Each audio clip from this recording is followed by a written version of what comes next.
And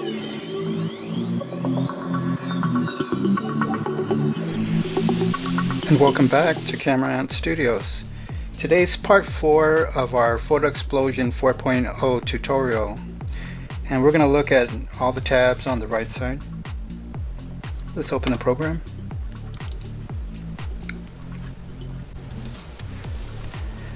Okay, there's our workspace. So let's open up some of the images that we're going to work on.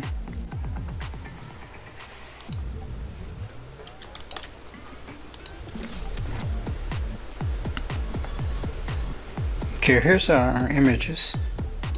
So let's first take a look at the color tab. Okay, the color tab, we have our foreground and our background colors. And this square is to reset to black and white. And if you click on the color square on the top, that's for the foreground. And right here, here's our color wheel. We can set whichever hue that we want by moving this dot. And we can adjust the saturation.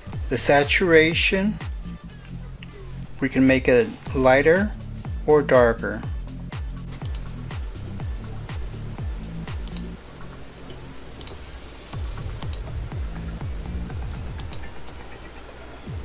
Or we can pick one of the custom colors in the bottom here. This is our current color and this is our old color. Right here is the HTML code. You can just type in your HTML code.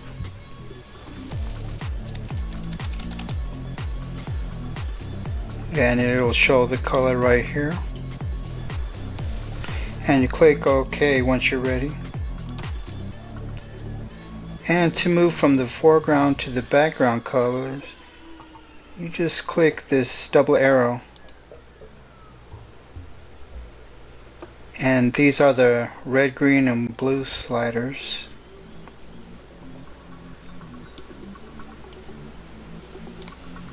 You can make a custom color just by moving the sliders. You can also pick a color from this strip right here. Next we have the brush tip tab, and on the brush tip you have many brush tips available. You can also create some custom brush tips. It gives you a little preview of your brush tip.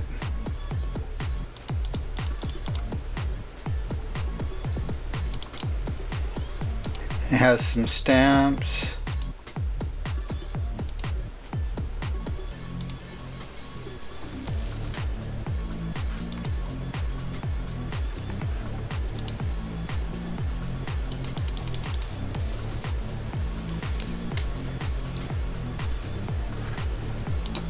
Here's a blank canvas. I'm gonna show a few examples of these brush tips.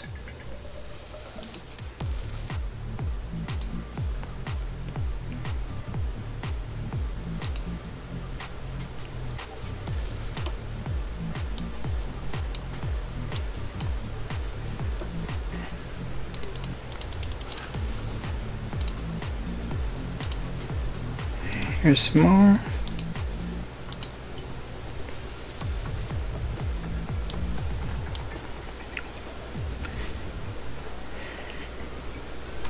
And to create a custom brush tip, you right click on a brush and here's your options. It's as easy as that.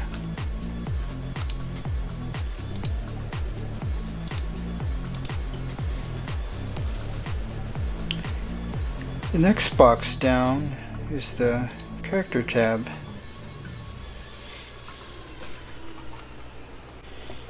In the character tab, you can adjust several things like this tab here is for your spacing between your letters,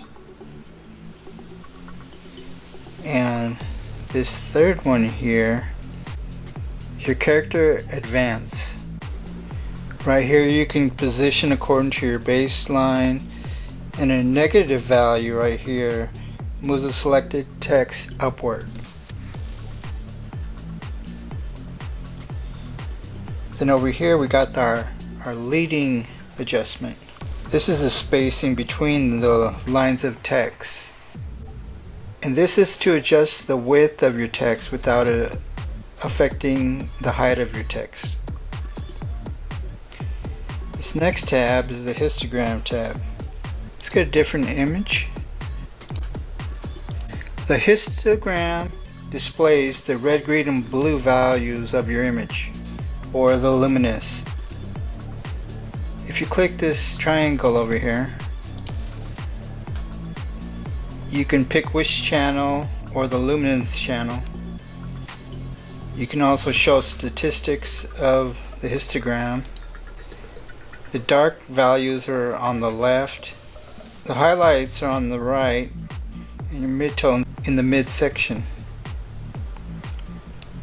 Generally, you'd like this display to be a round hill, so all of the luminous information is spread out evenly. Next we have the History tab, and the History tab keeps a record of the actions and lets you retrace your steps, or you can go back to a certain step. I can paint on this image and it'll show me here the history of the steps I've taken. And if I click root, that takes me back to where I started. And down here we have the Layers tab, and the Layers tab shows each layer. I'm going to pick a different image. This image has several layers on it, and the Layer tab displays each layer, and it highlights in blue the layer you're on presently.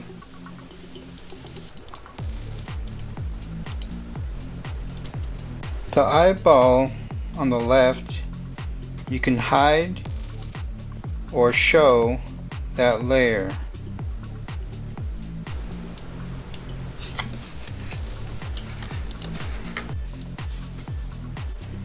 You can link layers by pressing Ctrl K, or you can go to this pop-up menu and click Link Layers.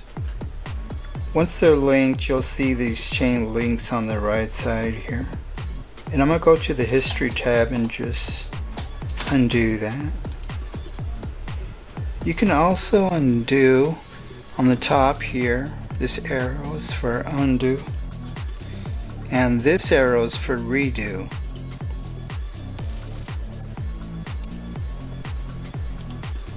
You can click several layers by clicking the top and shift clicking the bottom layer you want to select. Once you select several layers, you can right click and you have these options: group layers, link layers, merge selected layers.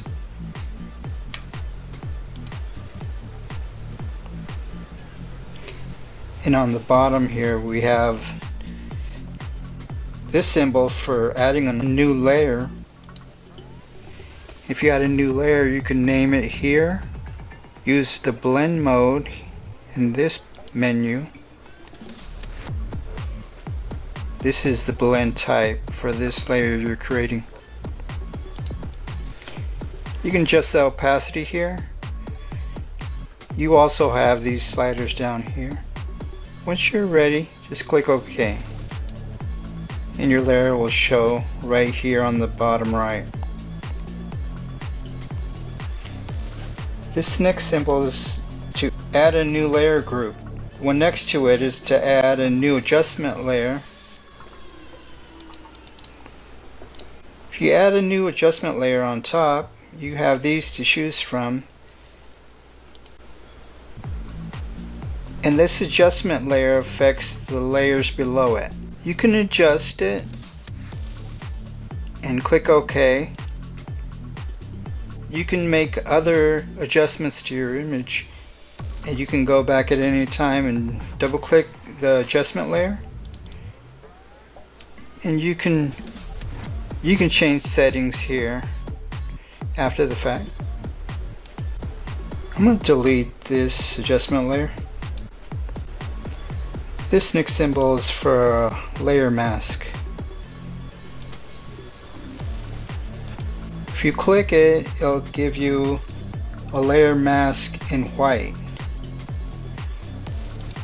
You can also press the Alt button while you click it, and it'll give you a layer mask in black.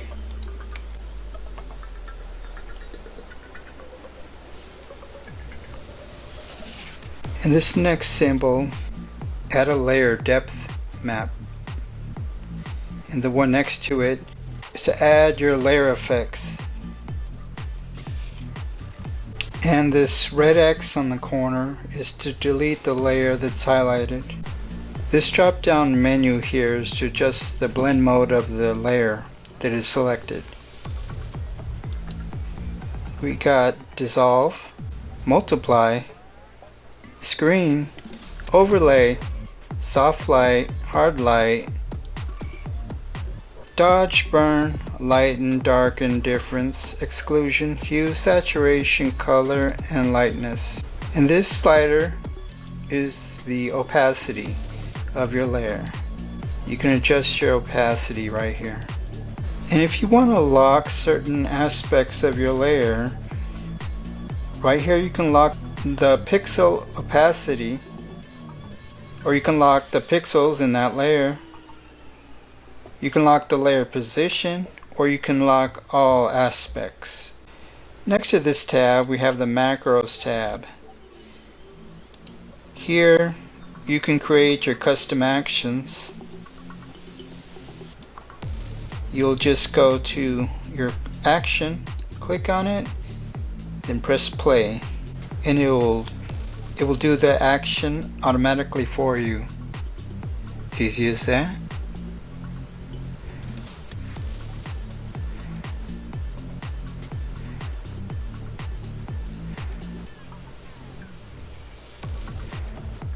That will be it for today. We've covered the tabs on the right side. Thank you for watching and have a blessed day.